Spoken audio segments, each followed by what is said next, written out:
Hi hello welcome back to our channel. இன்றைக்கி ஒரு surprise vlog தான் பார்க்க போகிறோம். சித்துக்கு வந்து சர்ப்ரைஸ் பண்ணலான்னு சொல்லிட்டு சைக்கிள் கடைக்கு தான் கூட்டிகிட்டு வந்தோம். அவன் நம்பவே இல்லை. எதுக்குமா இங்கே வந்திருக்கோம் அப்படின்னு கேட்டானா, சும்மா ப்ரைஸ் வந்து கேட்டுட்டு போகலாம், அடுத்த மாதம் காசு வரும்போது வாங்கிக்கலான்னு சொல்லிட்டு ஏமாற்றி உள்ளே கூட்டிகிட்டு வந்தோம்.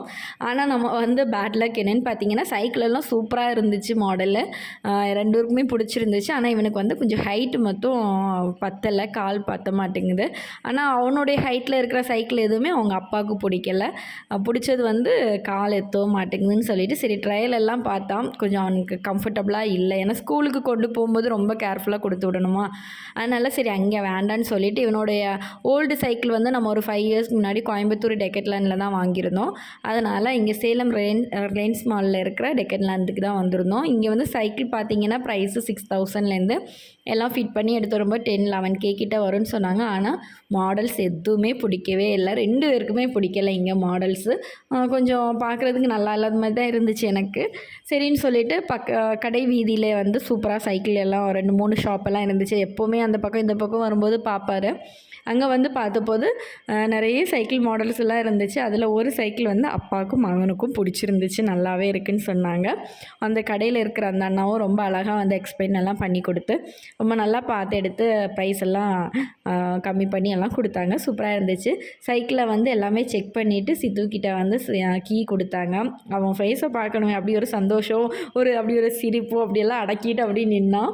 அந்த சைக்கிளை வந்து நல்லா தொடச்சிட்டு அவங்க வந்து பெல் வேணும்னா பெல், அப்புறம் வந்து லாக் இதெல்லாமே வந்து செட் பண்ணி கொடுக்க சொல்லியிருந்தோம். எல்லாமே அவங்க வந்து செட் பண்ணி கொடுக்குறேன்னு சொன்னாங்க. அப்புறம் வந்து இதுவுமே அவனுக்கு வந்து கொஞ்சம் ஹைட்டு வந்து அதிகமாக தான் இருந்துச்சு. சரி வளர்கிற பையன் தானே, கொஞ்சம் ஹைட்டு பரவாயில்ல இருந்தாலும் அட்ஜஸ்ட் பண்ணிப்பான் சொல்லிவிட்டு சீட்டு வந்து எவ்வளோ வந்து கம்மி பண்ணி வைக்க முடியுமோ அவ்வளோ கம்மி பண்ணி வச்சப்போது அவனுக்கு ஓரளவுக்கு காலெல்லாம் வந்து கரெக்டாகவே இருந்துச்சு. அங்கே வந்து ஓட்டி பார்த்தான், கரெக்டாக இருக்கான்னு சொல்லி ஓட்டி பார்த்தபோது அவனுக்கு கரெக்டாக தான் இருந்துச்சு. சீட் வந்து கொஞ்சம் இறக்கி தான் வச்சுருக்காங்க. இன்னும் ஹைட் போட போட வேணும்னா நம்ம வந்து சீட்டை வந்து இன்க்ரீஸ் பண்ணிக்கலாம். இதுனா ஒரு 2-3 வருஷத்துக்கு கொண்டு போயிடுவான்ல, 3 இல்லை 4-5 வருஷம் கொண்டு போக சொல்லியிருக்கேன் அவங்ககிட்ட. அப்புறம் கொஞ்சம் லாங்கில் போனோன்னால ஆட்டோலே நாங்கள் எடுத்துகிட்டு வந்தோம். ஹஸ்பண்ட் பைக்கில் வந்துட்டு இருந்தாங்க. சித்து என்னன்னு தெரியல, அப்படியே பார்த்துட்டு வரான், எப்படி ஓட்டலாம், இனி இதை எப்படி பிளான் பண்ணலாம்னு சொல்லிட்டு யோசிச்சுட்டு வரான் போல். வீட்டுக்கு வந்து கொண்டு வந்ததுக்கப்புறம் எல்லாமே வந்து ஓட்டி பார்த்தேன், வெளியில் எப்படி இருக்குன்னெல்லாம். எல்லாமே சூப்பராக இருந்துச்சு. அப்பா அம்மாக்கெல்லாம் வந்து தங்கச்சிக்கெல்லாம் வீடியோ காலில் போயெல்லாம் காமிச்சு கொடுத்து அவனுடைய ஹாப்பினஸை வந்து அவன் வெளிப்படுத்திகிட்டு இருந்தான். கொண்டு வந்த உடனே ரோட்டில் கொண்டு போய் ஓட்டி பார்க்குறேன். டயரெல்லாம் அவ்வளோ ஸ்மூத்தாக இருக்குதுன்னு சொன்னேன். எங்கள் ரோடு வந்து கொஞ்சம் மண் ரோடுனால கொஞ்சம் கல்லும் முள்ளுமாக இருக்கும். பரவாயில்ல, அவன் சொன்னால் ஓட்டி பார்த்துட்டு சொன்னால் சூப்பராக இருக்குமா, அழகாக இருக்குன்னு சொன்னால். இந்த வீடியோ பிடிச்சிருந்தா லைக் பண்ணி சப்ஸ்கிரைப் பண்ணுங்கள். சைக்கிள் எப்படி இருக்குன்னு கமெண்ட் பண்ணுங்கள்.